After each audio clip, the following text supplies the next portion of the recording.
नमस्कार, मी सुनील. आपण पाहतात आवाज इंडिया मराठी. आता एक नजर टाकूयात महत्त्वाच्या घडामोडींवर. राज्यातील महापालिका निवडणुकांच्या पार्श्वभूमीवर आजचा रविवार राजकीयदृष्ट्या अत्यंत महत्त्वाचा ठरणार आहे. राज्यातील 29 महापालिकांसाठी प्रचाराचा जोर वाढला असून विविध पक्षांचे प्रमुख नेते आज मैदानात उतरले आहेत. त्यामुळे आज सुपर संडेच्या रूपात जोरदार प्रचार पाहायला मिळणार आहे.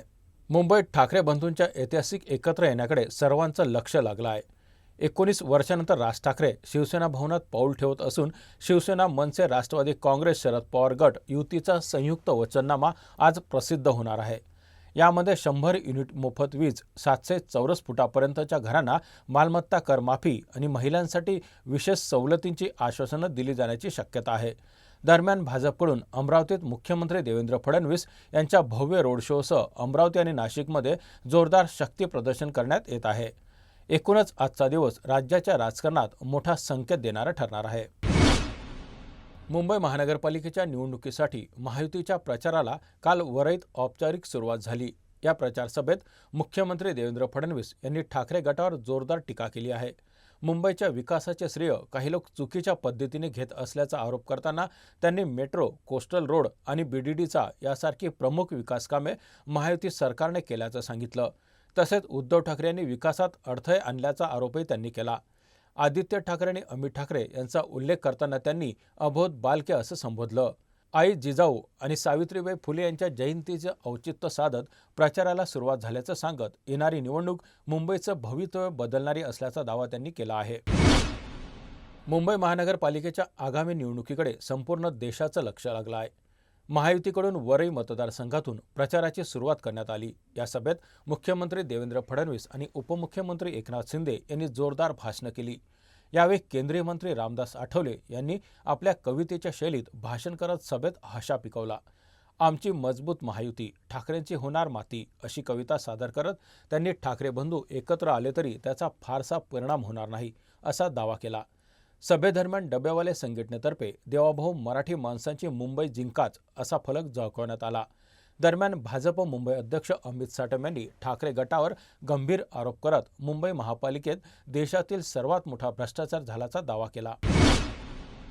राज्यातील 29 महापालिकांच्या निवडणुकीत 67 उमेदवार बिनविरोध निवडून आल्यानं मोठा वाद निर्माण झाला आहे. उमेदवारी अर्ज मागे घेण्यासाठी दबाव, धमक्या आणि आमिषांचा वापर झाल्याचा वापर विरोधकांनी केला असून खासदार संजय राऊत आणि मनसे अध्यक्ष राज ठाकरे यांनी या प्रकारावर गंभीर चिंता व्यक्त केली आहे. या प्रकरणाची दखल घेत राज्य निवडणूक आयोगानं थेट चौकशीचे आदेश दिले आहेत.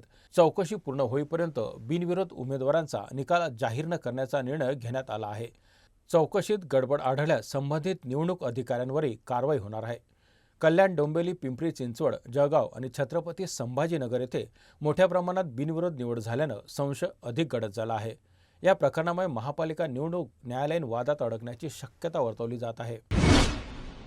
नागपूरमध्ये महापालिका निवडणुकांच्या पार्श्वभूमीवर राज्य निवडणूक आयोगानं अंतिम मतदार यादीच्या प्रती उमेदवारांना उपलब्ध करून देताना प्रतिपृष्ठ ₹2 शुल्क आकारण्याचे आदेश दिले आहेत.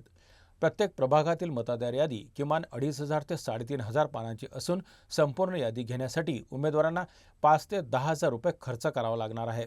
काँग्रेसने या निर्णयावर तीव्र टीका केली असून नेते प्रफुल्ल गुडघे पाटील यांनी आरोप केला की मतदार यादीतील घोळ उघड होऊ नये म्हणून आयोगानं उमेदवारांना यादी मिळण्यापासून दूर ठेवण्याचा प्रयत्न केला आहे. काँग्रेसचा असा दावा आहे की हा निर्णय मुख्यतः आर्थिकदृष्ट्या सक्षम उमेदवारांनाच फायदा पोचवेल आणि लहान पक्ष किंवा अपक्ष उमेदवारांसाठी अडचण निर्माण होऊ शकते. पुणे महानगरपालिका निवडणुकीचा प्रचार सुरू असतानाच हडपसर परिसरात एका अपक्ष उमेदवाराच्या मृत्यूची घटना समोर आल्यानं राजकीय वर्तुळात खळबळ उडाली आहे. प्राथमिक माहितीनुसार सादिक उर्फ बाबू कपूर यांनी वैयक्तिक वाद आणि मानसिक तणावातून टोकाचं पाऊल उचलल्याचं पोलीस तपासात समोर येत आहे. या प्रकरणी लष्कर प्रमुख ठाण्यात गुन्हा दाखल करण्यात आला असून मृत्यूपूर्वी लिहिलेल्या निवेदनात काही व्यक्तींचा उल्लेख असल्यानं तपासाची दिशा महत्त्वाची ठरणार आहे. जमीन वादाचा संदर्भ तपासात आहे. निवडणूक काळात घडलेल्या या घटनेमुळे शहरातील राजकीय वातावरण तापण्याची शक्यता व्यक्त केली जात आहे. भारत आणि न्यूझीलंड यांच्यातील 3 एकदिवसीय सामन्यांची मालिका 11 जानेवारीपासून सुरू होणार आहे. भारताच्या संघाची घोषणा झाली असून शुभम गिल, श्रेयस अय्यर आणि मोहम्मद सिराज यांची संघात पुनरागमन झाला आहे. तर तिलक वर्मा, ऋतुराज गायकवाड आणि ध्रुव जुरेल यांना संघाबाहेर ठेवण्यात आला आहे. भारताच्या डावाची सुरुवात रोहित शर्मा आणि शुभम गिल करतील. तिसऱ्या क्रमांकावर विराट कोहली खेळणार असून श्रेयस अय्यर चौथ्या क्रमांकावर उतरू शकतो. मात्र अय्यरचा खेळ त्याच्या फिटनेसवर अवलंबून असेल. गिलच्या पुनरागमनामुळे यशस्वी जयस्वालला संधी मिळण्याची शक्यता कमी आहे. न्यूझीलंडचा संघ तगडा असून भारतीय संघाला या मालिकेत कडवी स्पर्धा देण्याची पूर्ण क्षमता आहे. त्यामुळे भारतीय संघानं सर्वोत्तम प्लेइंग 11सह मैदानात उतरावं लागणार आहे. मराठी चित्रपटसृष्टीसाठी अभिमानास्पद बातमी समोर आली आहे. दिलीप प्रभावकर, प्रियदर्शिनी इंदलकर, सिद्धार्थ मेमन आणि महेश मांजरेकर यांच्या प्रमुख भूमिका असलेला दशावतार या मराठी चित्रपटाची आगामी ऑस्कर पुरस्कारसाठीच्या अधिकृत कंटेन्शन लिस्टमध्ये निवड झाली आहे. जगभरातून सादर झालेल्या 2000हून अधिक चित्रपटांमधून ही यादी तयार केली जाते, ज्यामध्ये विविध श्रेणीसाठी 150 ते 250 चित्रपटांची निवड होते. ऑस्कर कंटेन्शन लिस्टमध्ये स्थान मिळणं हे ऑस्कर पुरस्काराच्या मूल्यांकन प्रक्रियेतील पहिलं औपचारिक पाऊल मानलं जातं. त्यामुळे दशावतार आता आंतरराष्ट्रीय स्तरावरील नामवंत चित्रपटाशी थेट स्पर्धेत उतरला आहे. या निवडीमुळे दशावतार ऑस्कर श्रेणीत स्थान मिळवणारा पहिला मराठी चित्रपट ठरला असून मराठी चित्रपटसृष्टीसाठी ही एक ऐतिहासिक कामगिरी मानली जात आहे. या बातमीपत्रात इथेच थांबत आहोत. पाहत राहा आवाज इंडिया मराठी. आवाज इंडिया.